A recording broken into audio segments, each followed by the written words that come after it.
Hello and welcome back to Kings commerce zone. So दोस्तों, आज मैंने जैसे कहा था कि जो मैं एमसीक्यूज लेके आऊँगा वो पूरे ही आपका जो सिलेबस उससे रिलेटेड होंगे। सबके एक एक दो में लेके आऊँगा चैप्टर्स के एमसीक्यूज। तो वो एमसीक्यूज मेरे अपने पीछे व्हाइट बोर्ड पे लिख दिए हुए हैं। तो आप सबसे पहले उसका स्क्रीनशॉट लो सो दैट आप उसको खुद सॉल्व कर पाएँ। फिर देखेंगे आपके कितने सही और कितने गलत हैं। चलिए स्क्रीनशॉट लीजिए पहले।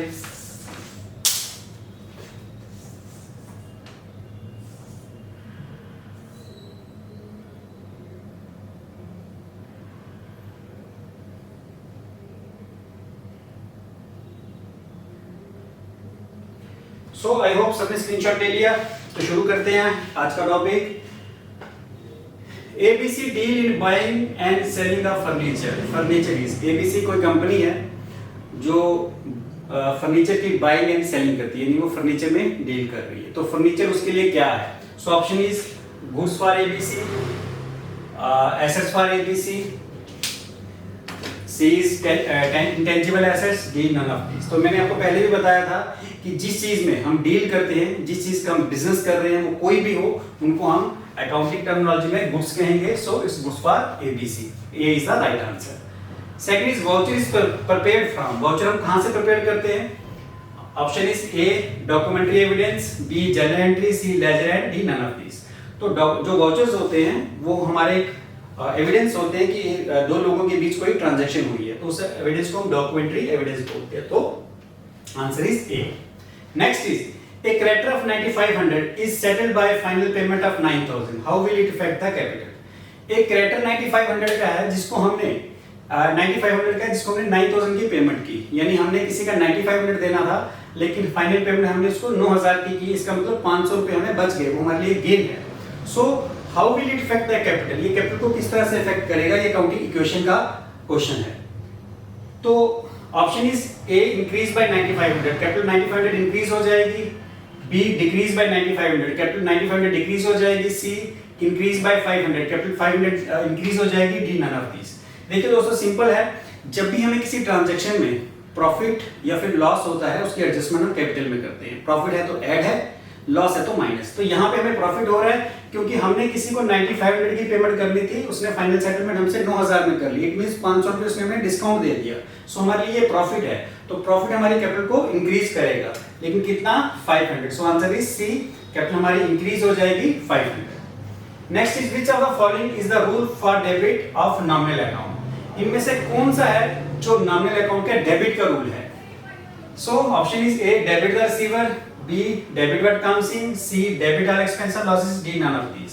डेबिट द रिसीवर तो पर्सनल अकाउंट का रूल है, debit what comes in real account का रूल है।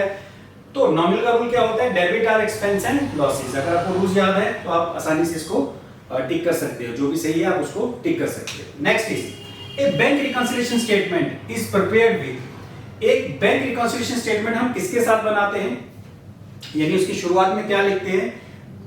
Passbook, cash book, both A and B, यानी both passbook and cash book, या नन ऑफ दिस। तो जो बैंक रिकंसिलिएशन स्टेटमेंट होती है दोनों, वो दोस्तों हम किसी से भी बना सकते हैं। हम पासबुक से शुरू करके कैश बुक पे आ सकते हैं, कैश बुक से शुरू करके पासबुक पे आ सकते हैं। ये हमारी ऑप्शन होती है। अगर आपको दोनों बैलेंस दिए तो आप इनमें से कोई भी बैलेंस ले सकते हो। So right answer is both A and B, यानी दोनों में से कोई भी ले सकते हैं। On which assumption expenditure is classified as capital and revenue expenditure? किस अजम्पशन के मुताबिक जो एक्सपेंडिचर है, कैपिटल एक्सपेंडिचर को कैपिटल और रेवेन्यू में बांटा गया है? ऐसी कौन सी अजम्पशन है जिसमें हम अपने एक्सपेंडिचर को कैपिटल और रेवेन्यू में कैटेगराइज कर लेते हैं? So A is going concern, B accrual, C money measurement, D none of this. तो वो है गोइंग कंसर्न कंसेप्ट, क्योंकि मैंने बताया था कि कैपिटल एक्सपेंडिचर क्या होता है कि कैपिटल एक्सपेंडिचर किसे कहते हैं? ऐसा खर्चा जिसका जो बेनिफिट है हमें आने वाले सालों में मिलता है। और रेवेन्यू एक्सपेंडिचर क्या होता है? वो खर्चे जिसका बेनिफिट हमें इसी साल में, जो आपका अकाउंटिंग पीरियड होता है उसी साल मिल जाता है।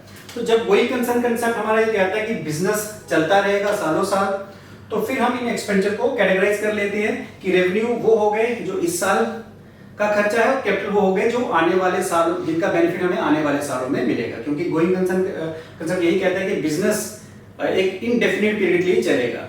तो इसीलिए हम कैपिटल को कैटेगराइज कर लेते हैं, रेवेन्यू हो गए इस साल के और कैपिटल हो गए जिनका बेनिफिट हमें आने वाले सालों में मिलता रहेगा। So right answer is going concern concept. Next is liability which is paid on happening of event. ऐसी लायबिलिटी जो किसी इवेंट के होने पे पे की जाती है उसको हम क्या बोलते हैं? A current liability, B contingent liability, C long term liability, D none of this. तो आपको याद होगा सॉरी मैंने आपको कहा था कि कॉन्टिजेंट लायबिलिटीज वो होती हैं जिनका होना या फिर ना होना फ्यूचर इवेंट पे डिपेंड करता है। जैसे आपका किसी के साथ कोई केस चल रहा है, मान लो अगर फ्यूचर में आपको केस हार जाते हो, आपको पैसा देना पड़ता है, तो जब तक आप केस चल रहा है तब तक वो कॉन्टिजेंट लायबिलिटी, और जब आप मान लो केस हार जाते हो वो पैसा देना पड़ता है, then it will become actual liability. तो कॉन्टिजेंट लायबिलिटी वो होती है जिनका होना या ना होना फ्यूचर इवेंट पे डिपेंड करता है। So answer is B. Next is capital expenditure dash the earning capacity और dash the operating expense of business. जो कैपिटल एक्सपेंडिचर है वो क्या करता है? इंक्रीज करता है अर्निंग कैपेसिटी और डिक्रीज करता है operating expense. A option. B decrease करता है अर्निंग कैपेसिटी और इंक्रीज करता है operating expense. B option. Maintain यानी सेम रहती है और रिड्यूस करता है अर्निंग कैपेसिटी ऑपरेटिंग एक्सपेंस, और डी नन ऑफ दिस। तो जो कैपिटल एक्सपेंडिचर होते हैं ये इंक्रीज करते हैं अर्निंग कैपेसिटी। मैंने कहा था कैपिटल एक्सपेंडिचर वो जिनका बेनिफिट हमें आने वाले समय में मिलता है। तो ये जो अर्निंग कैपेसिटी इंक्रीज करते हैं और दूसरा हमारे जो ऑपरेटिंग एक्सपेंस है इनको भी डिक्रीज करते हैं। Next is to keep the account of partner on fluctuating capital method the account open the firm book are. हमें अगर अपनी कैपिटल को फ्लक्चुएटिंग मेथड से बनाना है तो हमें कौन से अकाउंट ओपन करने हैं? Option is partners capital account, B partner current account, C partner drawings and current account, D partners capital and current account. तो आपको याद होगा कि फ्लक्चुएटिंग कैपिटल में हम दो अकाउंट बनाते हैं, एक पार्टनर कैपिटल अकाउंट और दूसरा partners current account. Fluctuating capital में हम एक ही अकाउंट बनाते हैं, वो होता है पार्टनर्स कैपिटल अकाउंट। जो फिक्स कैपिटल होती है उसमें हम दो अकाउंट बनाते हैं, पार्टनर्स कैपिटल और करंट अकाउंट। ठीक है। नेक्स्ट इज प्रॉफिट और loss on revaluation is borne by. जब हम अपना एसेट्स और लायबिलिटीज को रिवैल्यूएट करते हैं उसमें जो प्रॉफिट और लॉस होता है वो कौन बोर्न करता है? किसका होता है? A all partner, B old partner, C new partner, D none of this. तो रिवैल्यूएशन के समय हमें जो भी प्रॉफिट या लॉस होता है, क्योंकि नए पार्टनर के आने पर हम रिवैल्यूएशन करते हैं, तो उसमें जो भी हमारा प्रॉफिट या फिर लॉस निकलता है वो ओल्ड पार्टनर्स को बिलोंग करता है, तो वो ओल्ड पार्टनर्स को जाएगा, यानी B. Last is old ratio of ABC is 2:1, the new ratio after B's retirement. B retirement के बाद न्यू रेशियो 3:2, गेनिंग रेशियो निकालनी है। तो सिंपली हमें ऑप्शंस दिए हैं, गेन कैसे निकालते हैं हम? सबसे पहले ओल्ड शेयर देख लो क्या है। ओल्ड शेयर 2:1, न्यू शेयर क्या है? ओल्ड रेशियो लिख लो इसको, ओल्ड रेशियो और न्यू रेशियो। अब रिटायर कौन हुआ था? रिटायर हुआ बी। ठीक है। तो गेन खाली कौन करेगा? ए और सी। तो गेन का फॉर्मूला क्या है? Gain is equal to new share minus old share. तो कर लो, पहले ए का निकाल लेते हैं। न्यू शेयर कितना है? 3/5 माइनस ओल्ड शेयर कितना है? 2/5। 5 कॉमन है, 1/5 आ गया इसका आंसर। इसी तरह बी तो रिटायर हो गया, सी का निकाल लो। न्यू शेयर कितना है? 2/5 माइनस ओल्ड शेयर कितना है? 1/5। तो यहाँ पे भी 1/5, यानी जो गेनिंग रेशियो है वो क्या आ गई? 1/5 यानी 1:1 यानी इक्वल। तो right answer is B. I hope आपको ये क्लियर हो गया।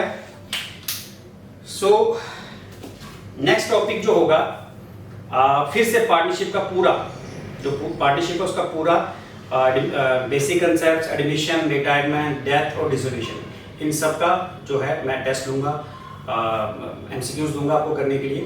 तो नेक्स्ट वीडियो के लिए वेट करें। और दूसरा, अभी आज के वीडियो में मैंने बोल ही दिया है कि अनअकैडमी मैंने ज्वाइन किया है, वहाँ पे भी आप मेरे वीडियोस देख सकते हो फ्री ऑफ कॉस्ट। आपको जो लिंक है वो आपको डिस्क्रिप्शन बॉक्स में मिल जाएगा, तो आप वो वीडियो जरूर देखें। थैंक यू दोस्तों, थैंक यू वेरी मच।